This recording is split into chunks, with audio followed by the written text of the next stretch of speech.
Blessed hearts, in the fervor of divine love, I am come to you in this hour.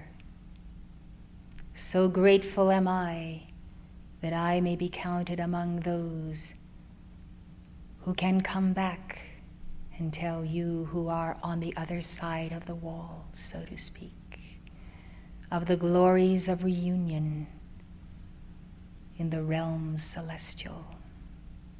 I speak to you then of your understanding, your practical knowledge of what must be done to right the axis of society, of education, of government, of the hearts of many who are hardened.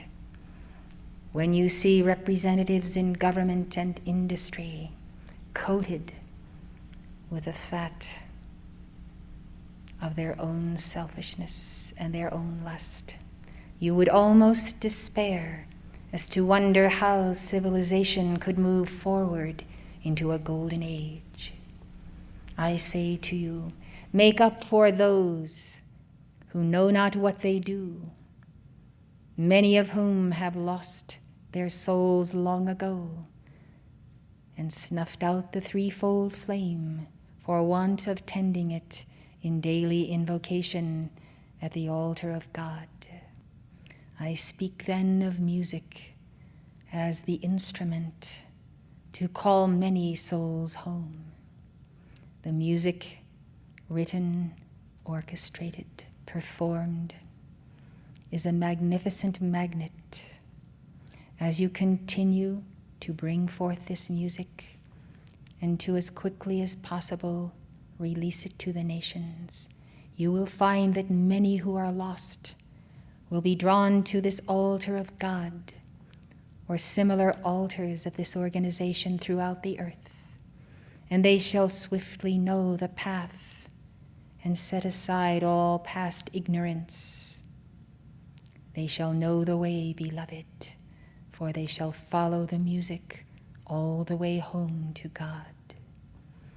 Let this work then be a priority, for music can heal nations and souls, as music such as the fervor of Finlandia could galvanize a people for freedom. So, beloved, this music can galvanize souls to return in simple sweetness to the heart of the Holy Christ self. I come then with our children, also ascended. What a happy reunion it is when an entire family and even an extended family finds itself all together, ascended in the light and free in the etheric octave. This is a great family of souls throughout the earth, this community of the Brotherhood. And there are many, many more to be drawn to the place of their soul's liberation. May you then cherish indeed God reality, and never for a moment compromise your path, your actions. For God is indeed present in his all-seeing eye. That eye can guide you and lead you, that you never need err again. This is the path of victory.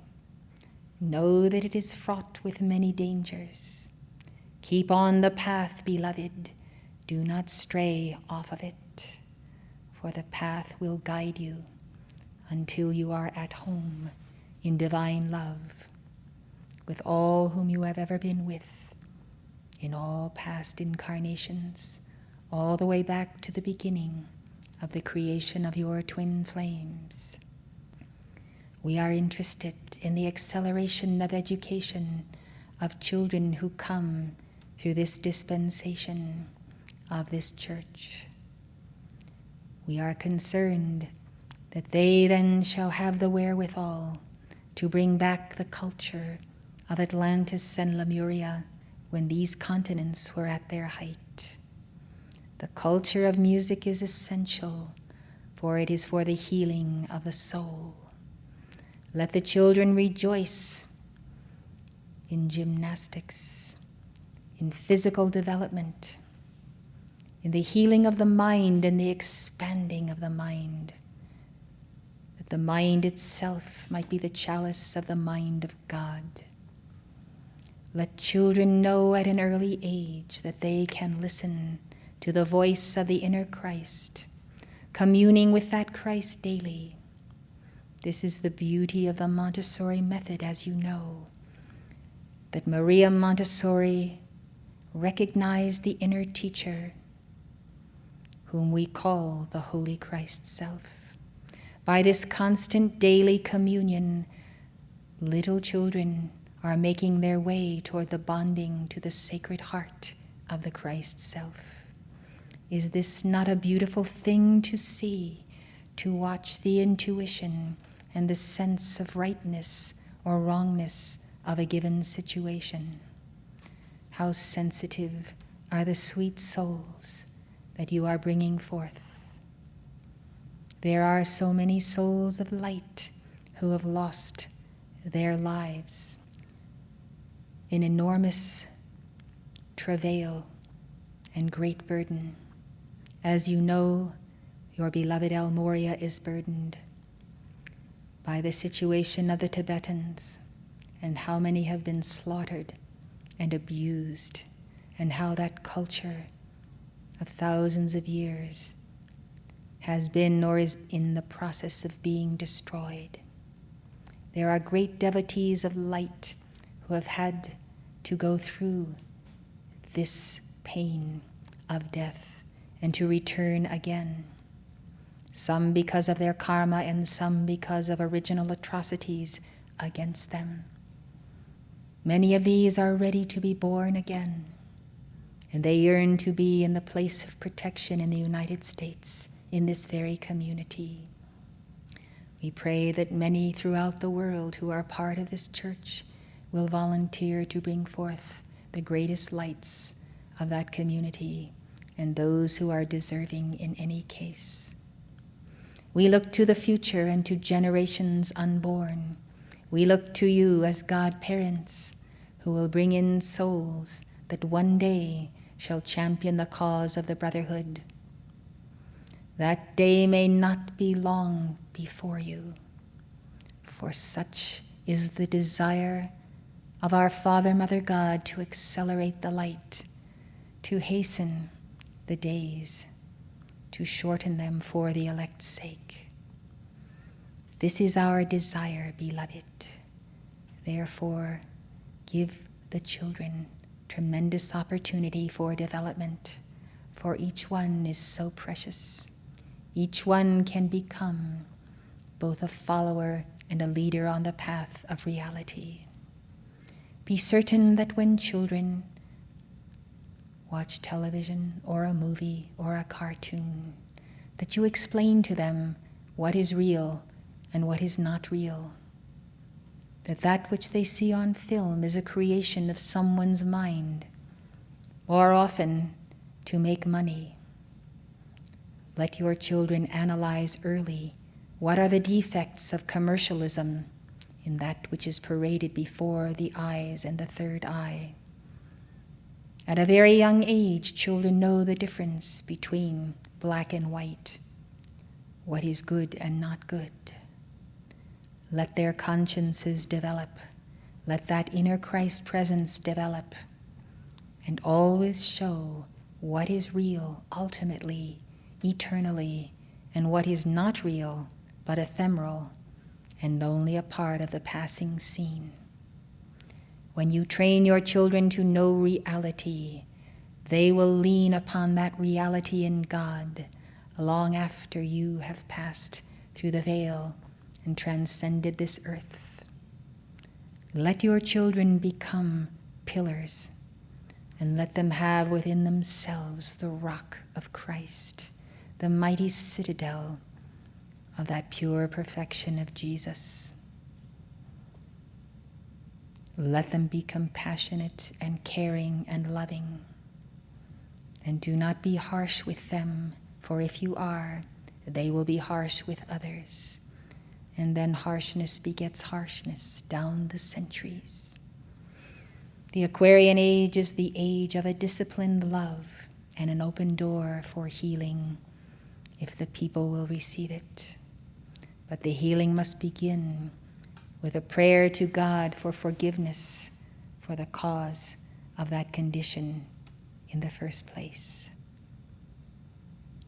Daniel and I desire to give of ourselves to you from now through the end of Summit University this summer, that we might be at your side as role models and our family with us, that you might see what is an ascended master ideal family, and therefore realize that in the gentleness and in the love of all members, there is an everlasting bond unto eternity of souls brought together in this life for their ascension.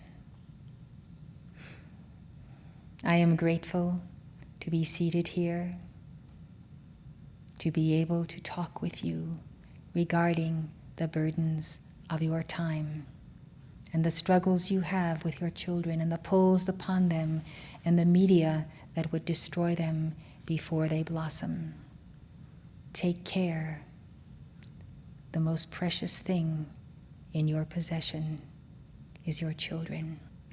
Care for them, for they are the wave of the future, and they are the ones who will complete and fulfill all of your efforts to bring in the golden age.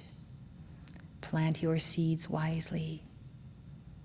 Bring comfort to life and set an example of sacrifice.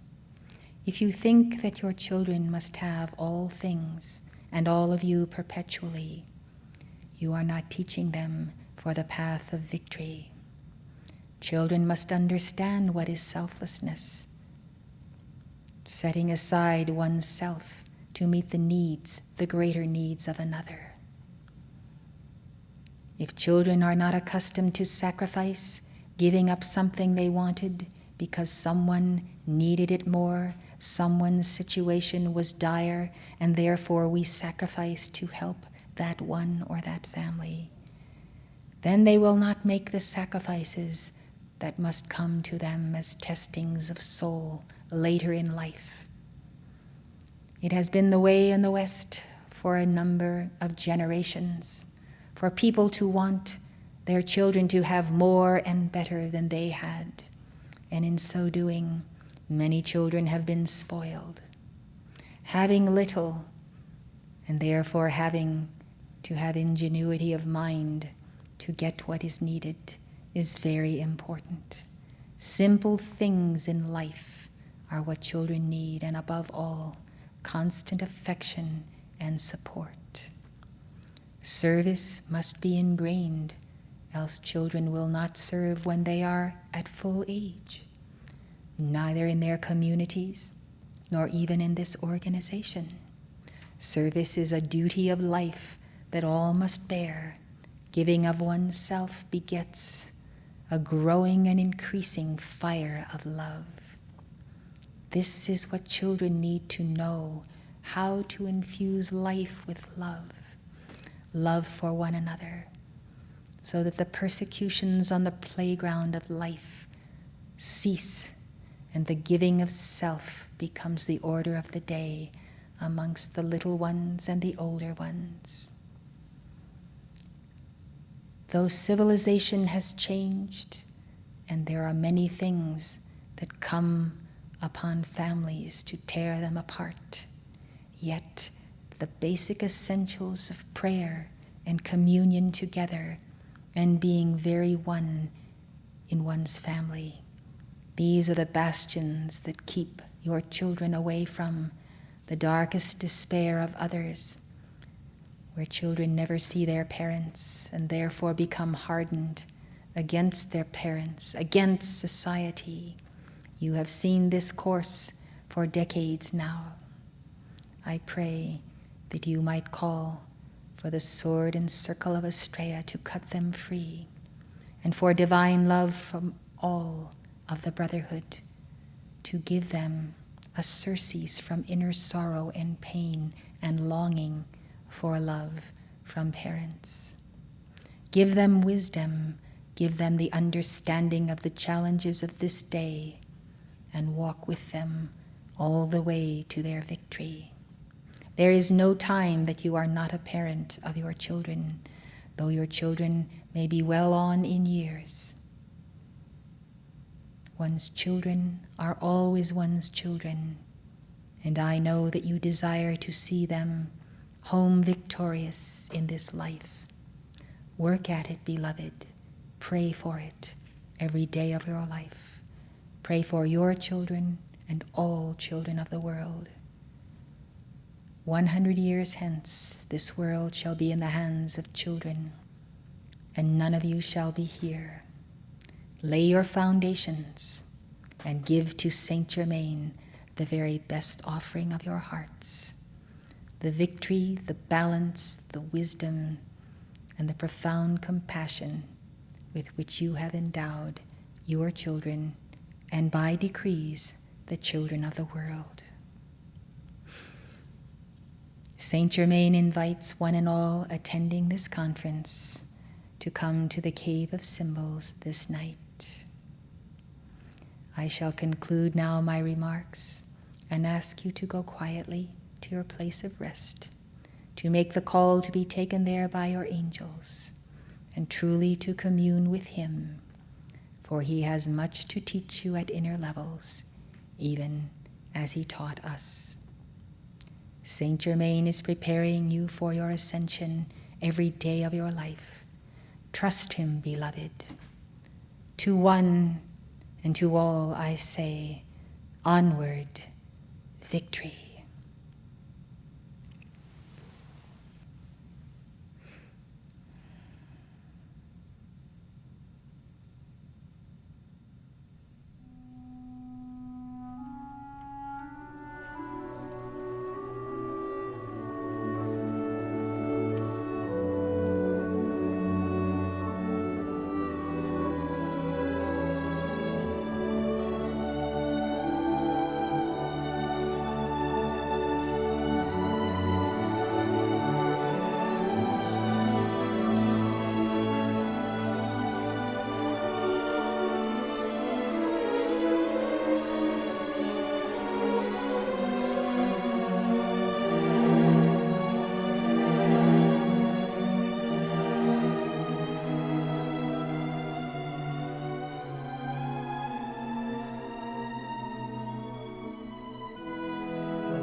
May the peace of Christ surround you. May the peace of Christ abound in you. May the peace of Christ be with you. May the peace of Christ shine forth from you. May the peace of Christ be established upon earth, and may his flame abide in all. Thank you and good night.